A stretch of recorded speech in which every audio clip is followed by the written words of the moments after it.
আমরা বলছি লেখক, সেই লেখকেরাও সত্য কথা লিখতে ভয় পেল যে মহাপ্রভুর শেষ পর্যন্ত পরিণতি হলো। যারা নিজেদেরকে বৈষ্ণব বলে দাবি করছে সেই সব বৈষ্ণব লেখকরা পর্যন্ত মহাপ্রভুর অন্তিম দশাকে এড়িয়ে গেলেন, লিখতে পারলেন না। কেন? কারণ যদি লিখি তো আমি প্রাণে বাঁচবো না, আমাকে মেরে ফেলা হবে। সেই তো মল্লি, তোরা তো বেঁচে নেই। তাহলে সত্য কথাটা লিখে গেলে অসুবিধা কি হতো তোদের? কোনো অসুবিধা ছিল না। আজকে সব থেকে বড় চক্রান্ত দেখুন, বাঙালিদের কাছ থেকে বাংলার সম্পদ গৌরহরিকে কেড়ে নেওয়া। অনেকে বলেন যে দীনকৃষ্ণ ঠাকুর তুমি মিথ্যে কথা বলছো। আমি মিথ্যে বলছি না, আই প্রুভ ইউ। এমন অজস্র প্রমাণ আছে যেখানে শুধু একটু লক্ষ্য করার দরকার যে মহাপ্রভু হলো কি। ভালো করে খেয়াল করবেন। কেউ লিখছে রথযাত্রার সময় নৃত্য করতে করতে পায়ে ঠোকর লাগলো, লেগে ঘা হলো, আর সেই ঘা থেকে মহাপ্রভু মরে গেল। কোথায়? টোটা গোপীনাথে। মহাপ্রভু যদি মরে গেল তাহলে তার সমাধি নেই কেন? একটা মানুষ মরে গেলে তার তো সমাধি হোক বা জ্বালিয়ে দেওয়া হোক, কিছু একটা ডকুমেন্টস প্রুফ থাকবে। আপনার বাবা যদি মরে যায় আপনি বলতে পারবেন না আপনার বাবা মৃত যতক্ষণ পঞ্চায়েত আপনাকে স্ট্যাম্প দিয়ে ডেথ সার্টিফিকেট না দেবে। মহাপ্রভুর এরকম কোনো প্রুফ আছে যে মহাপ্রভুকে পুড়িয়ে দেওয়া হয়েছে বা সমাধি দেওয়া হয়েছে? নেই। এবার কেউ কেউ বললেন মহাপ্রভু নীলাচলে চলে গেছেন।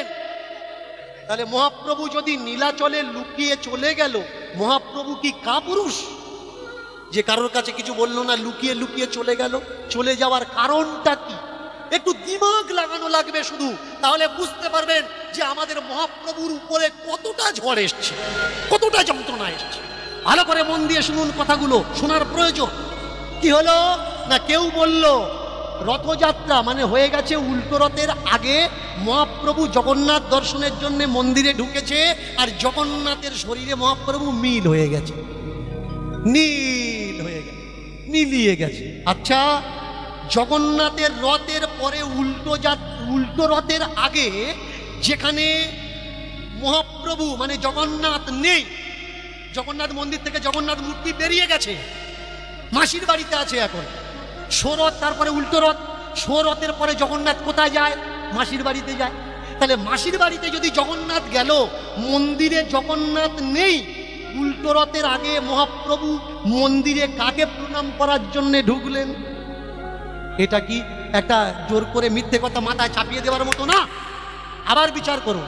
কোন জায়গায় বিচার করবেন? কেউ কেউ বললেন জগন্নাথের দেহে মিলিয়ে গেছে। ঠিক আছে, মেনে নিলাম জগন্নাথের দেহে মিলিয়ে গেছে। তাহলে কখন মেলালো? বলল বিকেল 11টার সময় উনি ঢুকেছেন মন্দিরে। মন্দিরের দুটো দরজা বন্ধ করে দিয়েছে মন্দিরের পূজারীরা। জীবনে কখনো জগন্নাথ মন্দিরের দরজা বন্ধ হয় না। তাহলে সেদিন কারা জগন্নাথের দরজা বন্ধ করলো? ভিতরে ঢাক ঢোল পিটিয়ে আওয়াজ করা হচ্ছে বন্ধ করে দিয়ে, আর কেউ কেউ দরজার ধারে ছুটে এসে বলছে মহাপ্রভু জগন্নাথে মিলিয়ে যাচ্ছেন। জগন্নাথ সচল আর অচল, একটা ভগবান আর একটা ভগবানের বডিতে মিলিয়ে যাচ্ছে, বড় প্রেমের দৃশ্য। এ তো ভক্তদের দেখার দরকার। হাজার হাজার ভক্ত দরজায় দাঁড়িয়ে আছে, তোমরা দরজা বন্ধ করে দিয়ে কেন বলছো মিলিয়ে যাচ্ছে? খুলে দাও না, তারা দেখুক যে মিলিয়ে যাচ্ছে নাকি তোমরা মিলিয়ে দিচ্ছ। আবার পয়েন্টগুলো লক্ষ্য করবেন, খেয়াল করবেন। ঢুকলো কটার সময়? দুপুর 3টা। দরজা হলো খোলা হলো কটার সময়? রাত্রি 11টা। তাহলে বিকাল 3টে থেকে রাত্রি 11টা ক ঘন্টা লাগে? একটা ভগবান আর একটা ভগবানের সঙ্গে মিলিয়ে যাচ্ছে, কতক্ষণ লাগে মিলিয়ে যেতে? টাইম লাগে? একটা সেকেন্ড লাগে না? চোখ ফেলবেন মিলিয়ে যাবে। তাহলে বিকেল 3টের থেকে নিয়ে রাত 11টা পর্যন্ত এতক্ষণ মেলাতে টাইম লাগলো কেন? এ প্রশ্নের জবাবগুলো কারা দেবে? দীনকৃষ্ণ ঠাকুর জিজ্ঞাসা করেছে মহাপ্রভুর অন্তিম দশা কি হলো? তোমরা বললে দীনকৃষ্ণ ঠাকুর পাখণ্ডী, ধর্ম বিরুদ্ধাচরণ করছে। কেন ভাই? উত্তর দেওয়ার ক্ষমতা নেই। বসো না আমার সামনে, কটা কথা জিজ্ঞাসা করব। আমি অবোধ শিশু, অবোধ শিশুরা প্রশ্ন করতে পারে না। তোমরা তো জাতির জনক, উত্তর দেবে কারা? তোমরাই তো উত্তর দেবে। তোমরা পিছিয়ে যাচ্ছ কেন? কোথায় গেল আমার মহাপ্রভু? কারা কেড়ে নিল আমাদের কাছ থেকে সেই প্রেমের ধন? দুভাই এলো, বাংলা মাতিয়ে দিল। শুধু বাংলা না, উড়িষ্যা, বিহার, ইউপি, সারা ভারতবর্ষ মাতিয়ে দিল। আজকের স্বনামধন্য স্কনের কিছু শিষ্যরা শ্রী শ্রী গুরু প্রভুপাদের নির্দেশে পুরো পৃথিবীতে হরিনাম ছড়িয়ে দিয়েছেন। তাহলে মহাপ্রভুর হরিনাম পুরো পৃথিবী ছড়ালো, কিন্তু যে আনলো এই হরিনাম সে কোথায় গেল? বললে তাকে জানবে কখন? যখন ধর্ম তিনি সাব ইন্সপেক্টর। যদি জানতাম তাহলে কম পয়সায় আসতাম না। এর আগে থেকে প্রোফাইলগুলো চেক করা লাগবে যে এরা কারা। শুধু ও যে গুণী তা না, যে ওকে পৃথিবীর আলো দর্শন করিয়েছে, স্টেজে বসে আছেন তিনি মাস্টার মশাই। মাস্টার কে হয়? জগতের গুরু হয়। এক সময় ছিল এই মাস্টার শব্দ ইংরাজি শব্দ, আমাদের ভারতীয় শব্দ না। আমাদের ভারতীয় শব্দ হচ্ছে গুরুজি। পিতা যদি গুরু হয়, পুত্রের কি পৃথিবীতে কোনো অসুবিধে হয়? কোনো হয় না।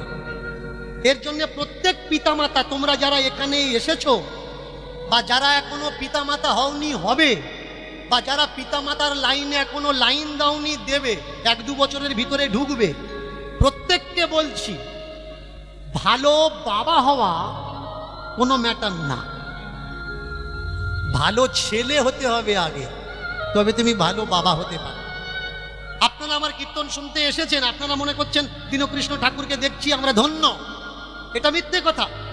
আজকে সব থেকে বড় বিষয় প্রেমের যে আমি আপনাদের দেখছি, আমার জীবন ধন্য। এটা আমার জনম ধন্য যে আমি এখানে এসে আপনাদের মতো ভক্ত দর্শন করছি। কেন? কীর্তন যে কেউ করতে পারে, any man, any place, any time, any day, কীর্তন যে কেউ করতে পারে, কিন্তু শ্রোতা যে কেউ হতে পারে।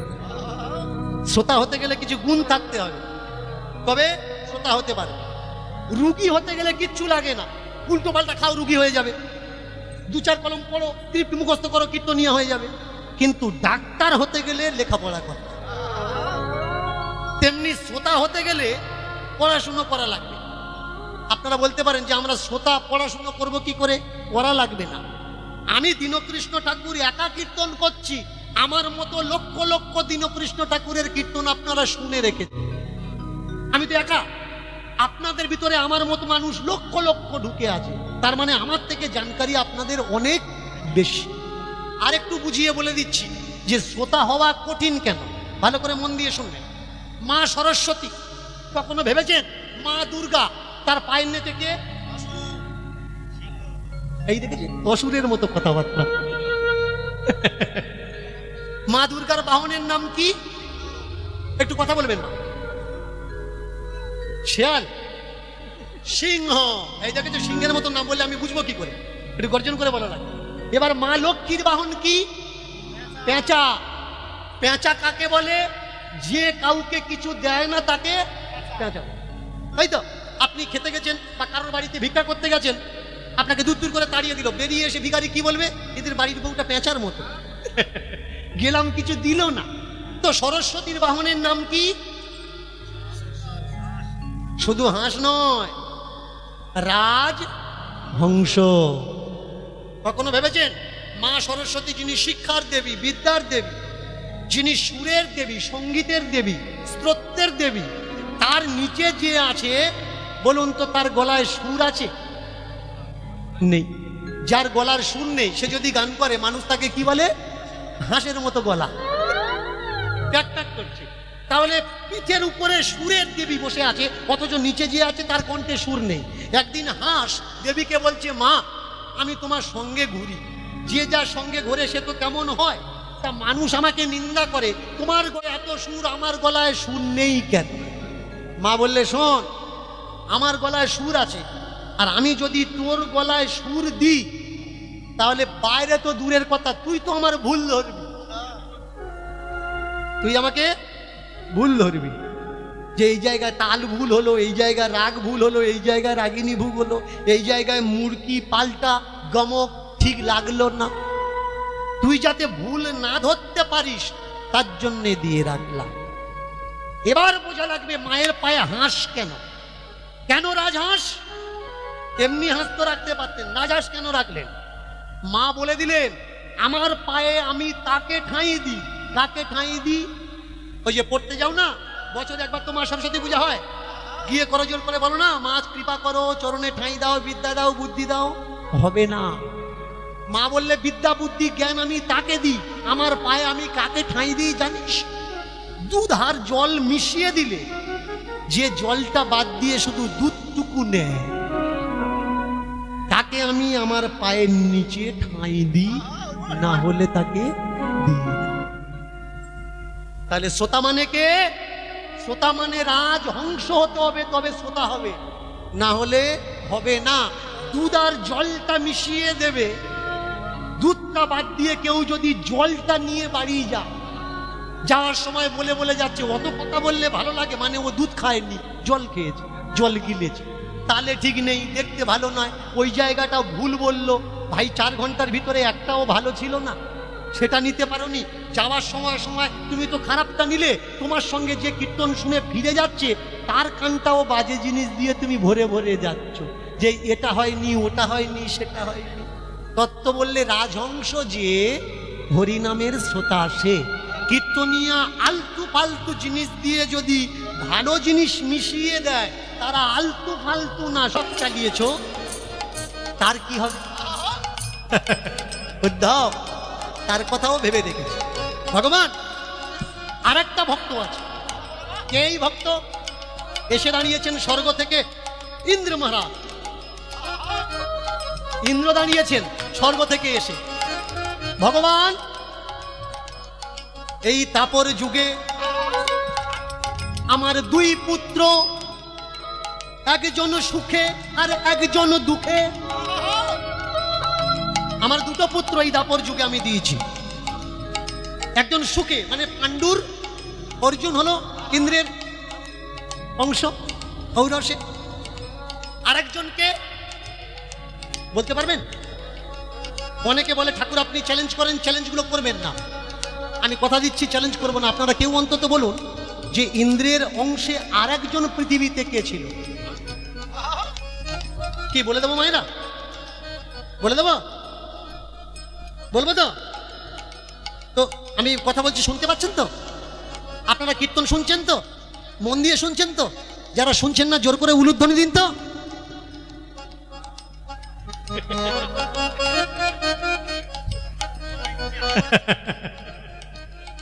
আমি বললাম যারা কীর্তন শুনছো না জোর করে উলুধ্বনি দাও। হারিয়ে গেলে হবে না। ভক্তি ভালো, তবে নেচে নেচে প্রসাদের উপরে উঠে যাবে হবে না।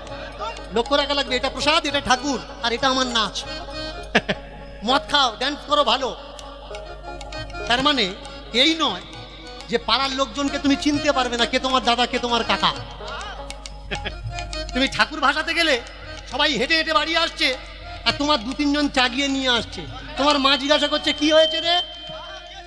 বলে আজকের অসুবিধে হয়ে গেছে। এদিনে এদিকে হয় কিনা জানি না, আমাদের ওই সাইডটা খুব হয়। ওরে বাপরে, ঠাকুর বিসর্জন, ঠাকুর বিসর্জন, কিন্তু এই শব্দটা ভাঙলে দেখা যাবে ঠাকুর বিষ অর্জন।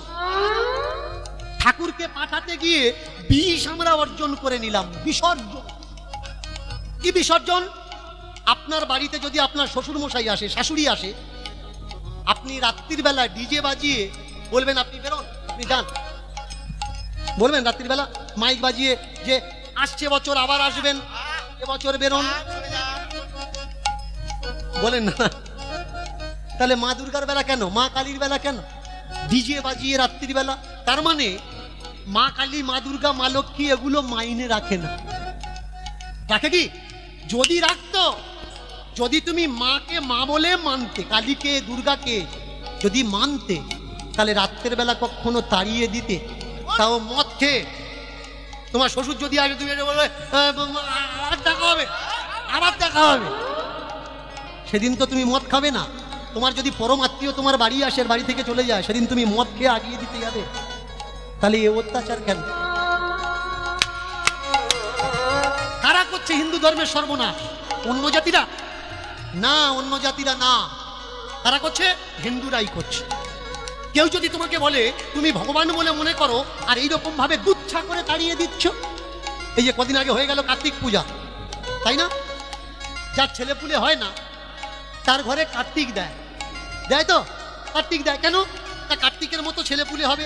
এবার যার ঘরে দেয় সে হচ্ছে কার্তিকের বাবা মা, আর যে দেয় এ হচ্ছে কার্তিকের মামার বাড়ির লোক, কার্তিকের মামার বাড়ির লোক।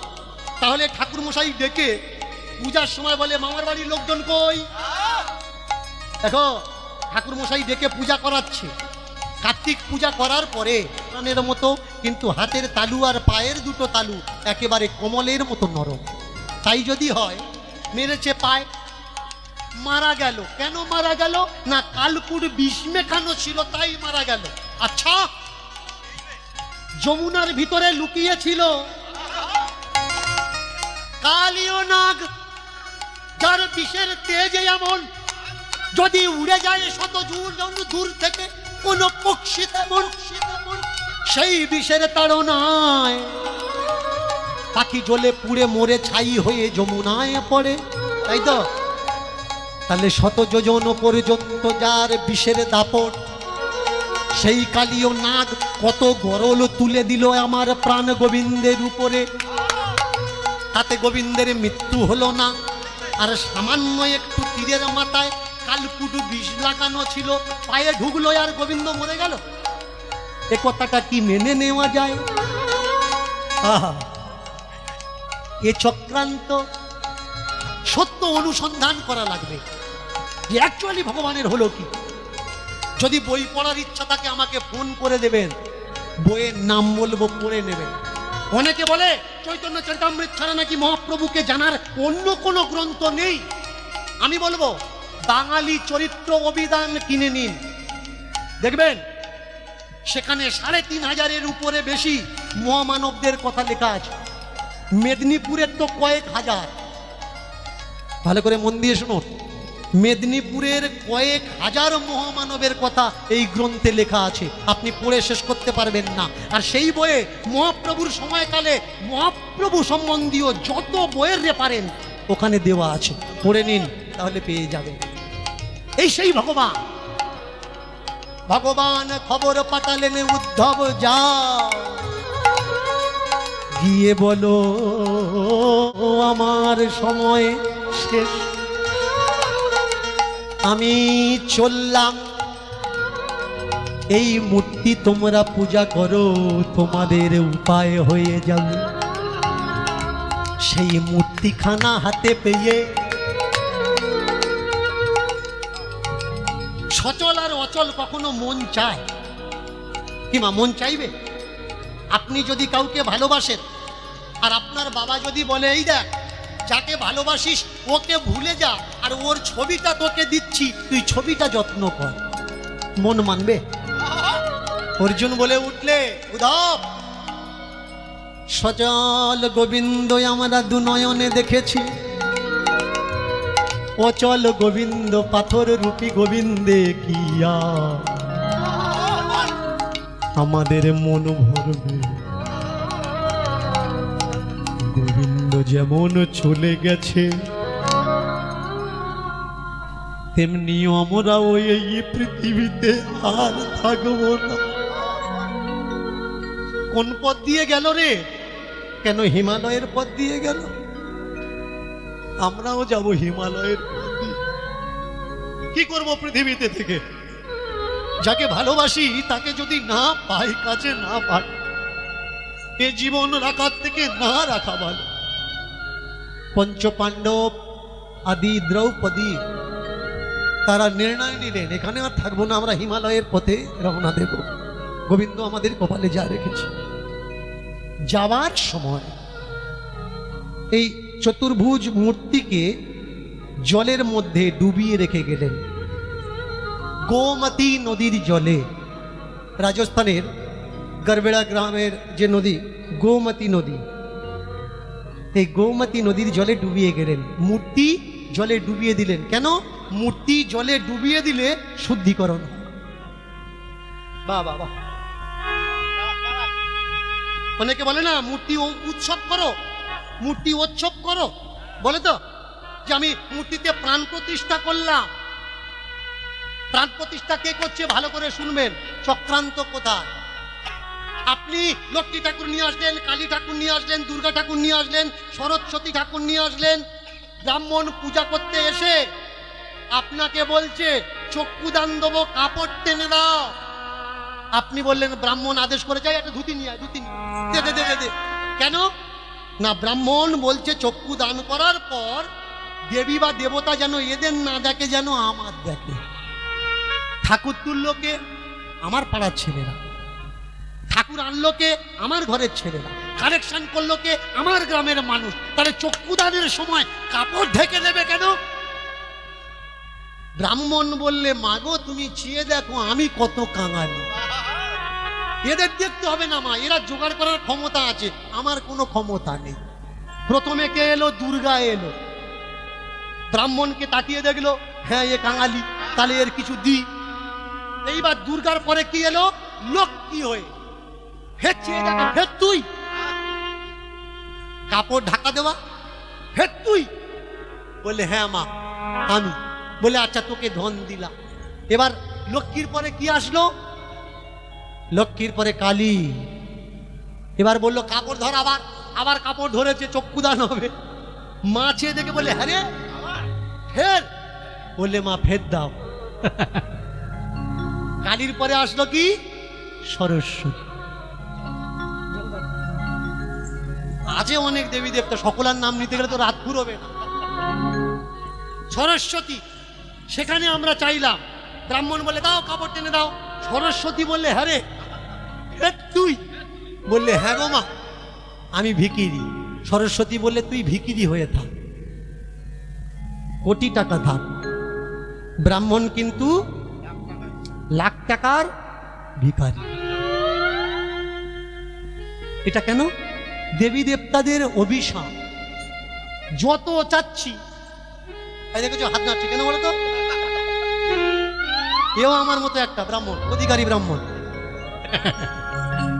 দেখেছো পড়লো কথা সবার মাঝে, যার কথা তার গায়ে বাজে। ভালো করে, তিন প্রকার ব্রাহ্মণ। এক প্রকার হলো দ্বিজ, আর এক প্রকার হলো পৌরোহিত, আর এক প্রকার হলো বামন। বামন মানে যাদের মন ছোট, আগে থেকে রফা করে এবছর এই দেওয়া লাগবে তবে যাব। গত বছর শাড়িটা খারাপ দিয়েছিলিস, তোর মা গালাগালি করছিল, এবছর শাড়িটা দামি দিস, যেমন গামছা দিস 1.5 হাত সাইজের, ও গামছা পরা যায় না। যে রফা করে, যার মন ছোট, সাইজ ছোট, তাকে বলে বামন। আর দ্বিজ কাকে বলে? জন্ম যায় শূদ্র সংস্কারেণ দ্বিজ। যখন দশবিধি সংস্কার হচ্ছে, উপনয়ন হচ্ছে, সেই উপনয়নের সময় তাকে বলা হয় দ্বিজ। ব্রাহ্মণ কাকে বলে? ব্রহ্ম জানতি ব্রাহ্মণা। যে ব্রহ্মকে জেনে গেছেন তিনি ব্রাহ্মণ, আর কেউ ব্রাহ্মণ নয়। বললে কিরকম? তাকে বলে পুরোহিত। পুরোহিত কি? পৌরোহিতার্থায় চহ পুরোহিত। যে অন্যের হিত করতে জানে, অন্যের খারাপ করতে জানে না, তাকে বলা হয় পুরোহিত। বললে এমন পুরোহিত কি পৃথিবীতে আছে? আছে, ছিল, আর থাকবেও। কে? বললো তাকিয়ে দেখো, ওই ত্রেতা যুগে রাক্ষস কুলে জন্ম, দশানন যার নাম, সেই তো দ্বিজ শ্রেষ্ঠ পৌরোহিতার্থায় ব্রাহ্মণ তার নাম। কে ব্রাহ্মণ? রাবণের মতো ব্রাহ্মণ পৃথিবীতে আর অদ্বিতীয়। মায়ের পূজা করার জন্য রামচন্দ্র গেছেন পিতামহ ব্রহ্মার কাছে, গিয়ে বললেন আপনি আমার মায়ের পূজাটা করে দিন, না হলে রামকে আমি রাবণকে মারতে পারছি না। কিন্তু পিতামহ ব্রহ্মা বলে উঠলেন, ব্রহ্মা তো আমি বটে, কিন্তু আমার ত্রিসন্ধ্যার ভিতরে একটা সন্ধ্যা নষ্ট হয়ে গেছে। কেন? নিজের মেয়ের পিছনে ছুটেছিলাম, সেই অপরাধ। তাহলে এমন কি কেউ নেই যে আমার মায়ের পূজাটা করতে পারে? বললে আছে পৃথিবীতে। কে? বললে রাবণ তার নাম। বলে ওকে মারার জন্যই তো পূজা করছি। তা ওর কাছে গিয়ে আমি বলবো যে তোমার মৃত্যুর জন্য মায়ের পূজা করছি, তুমি মায়ের পূজা করো? বলে শোনো, কোনো ব্রাহ্মণের কাছে যদি যজমান তার দাড়ি হয়, সে কখনো না করে না। রাম বলে উঠলেন ব্রহ্মলোক থেকে এসে দেবী মূর্তির সম্মুখে, হে ভক্তিমতী দেবী, হে শক্তি স্বাধা দেবী, হে জাগৃতি দেবী, হে অসাধ্য সাধনকারিণী দেবী, তুমি আমায় আশীর্বাদ করো। আমি ছোট্ট ভাইকে পাঠাচ্ছি রাক্ষসের কাছে পূজা করানোর জন্যে। গেলেন, নিমন্ত্রণ করলে, বলুন তো পূজা করেছিল? অকাল বোধন তার নাম। তাহলে যে ব্রাহ্মণ হয়, না বিদ্বেষ, না রাগ, না ক্রোধ, না অনুপ্রেমতা, না লোভ, তথা অষ্টাদশ গুণস্য ব্রাহ্মণ। 18টা গুণ থাকতে হবে, 18টা গুণ। 18টা গুণ না থাকলে সে ব্রাহ্মণের ভিতরে পড়বে না। তো শুদ্ধিকরণ কাকে বলে? বললে স্নানেন পুণ্যানেন নহন্তি। স্নান করলেই শুদ্ধি হয়ে যায়। অর্জুন চলে যাওয়ার সময় নারায়ণের চতুর্ভুজ মূর্তি গোমতী নদীর জলে ডুবিয়ে রেখে গেছেন। কেন? যাতে অপবিত্র না হয়। দাপর যুগ চলে গেল, কলিযুগ আসলো। এই গড়বেতা গ্রামের রাজপুতরা তারা স্বপ্নাদেশ পেল যে একজন ভগবান এখানে ডুব দিয়ে আছেন, তোলো তাকে, প্রতিষ্ঠা করো, মন্দির করো। কিন্তু পূজা করাবে কাকে দিয়ে? বলে মন্ত্র জানা লাগবে না, তন্ত্র জানা লাগবে না, একটা সত্যিকারের মানুষ খোঁজো, তাকে দিয়ে আমরা পূজা করাবো। খুঁজতে খুঁজতে খুঁজতে খুঁজতে একজনকে পেল। তার নাম কি? তার নাম হলো দেবা। তাকে বলল, দেবা তুমি পূজা করো। দেবা পূজা করে সেই মায়ের মন্দিরে ঢুকে যখন পূজা করে, গ্রাম ছাড়া অনেক দূরে মন্দির, কেউ থাকে কেউ থাকে না, কিন্তু মেবারের রাজবাড়ি থেকে ঘোষণা করা হলো প্রত্যেক দিন 50টা ফুলের মালা মন্দিরে যাবে রাজবাড়ি থেকে। আর মন্দির থেকে ঠাকুরের প্রসাদী জলের গ্লাসের জল আর ঠাকুরের গলার যে মালা, এই মালা যেন আমরা প্রতিনিয়ত পাই। ব্যাস, প্রত্যেক দিন ফিরে আসে। আজকের মন্দিরে ঢুকেছে দেবা। দেবা ঢুকেই মন্দিরে মাকে বলছেন, ও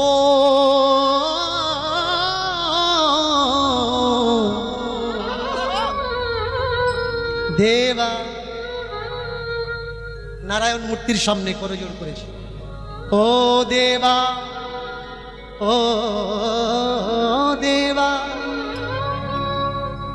मन में गंगा है मेरे तन में गंगा है मन में गंगा है मेरे तन में गंगा है मेरे मन में गंगा है मेरे तन में गंगा है मेरे मन में गंगा है मेरे तन में गंगा है मेरा तन मन बोले ओ देवा तन मन बोले ओ देवा तन मन बोले गंगा तन मन बोले ओ देवा तन मन बोले ओ देवा तन मन बोले ओ देवा देवा देवा देवा देवा देवा मेरे मन में गंगा मेरे तन में गंगा गंगा गंगा मन में गंगा है मेरे तन में गंगा है मेरे मन में गंगा है मन में गंगा है मेरे तन में गंगा है मेरा मन में गंगा है मेरा तन में गंगा है मेरा मन में गंगा है मेरा तन में गंगा है मैं ना जानू भजना ना जानू साधना ना जानू पूजा आराधना जो कुछ मिलता है मैं दे देता हूँ जो कुछ मिलता है खा पीता हूँ ओ देवा ओ देवा ओ देवा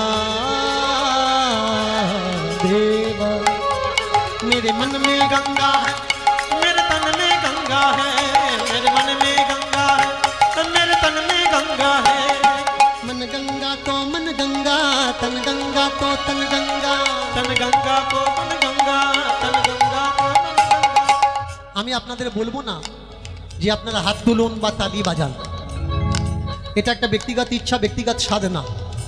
মন যদি মনে করে যে ভজন হচ্ছে একটু করতালি দিয়ে সাহায্য করার দরকার, তাহলে করবে। আর মন যদি বলে তালি দেবো না, চুপচাপ বসে শুনবো, তাহলে চুপচাপ বসে শুনুন।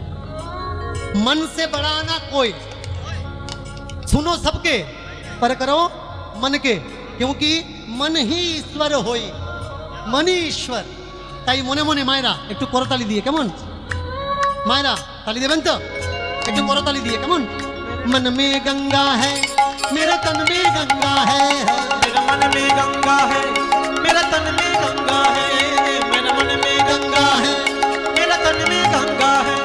मन ले चल पार, ले चल पार, ले चल पार, ले चल ले पार, चल पार, ले चल पार, ले चल पार, ले चल पार, मन ले चल पार, ले चल पार, ले चल पार, ले चल पार, ले चल पार, ले चल पार, ले चल पार, ले चल पार।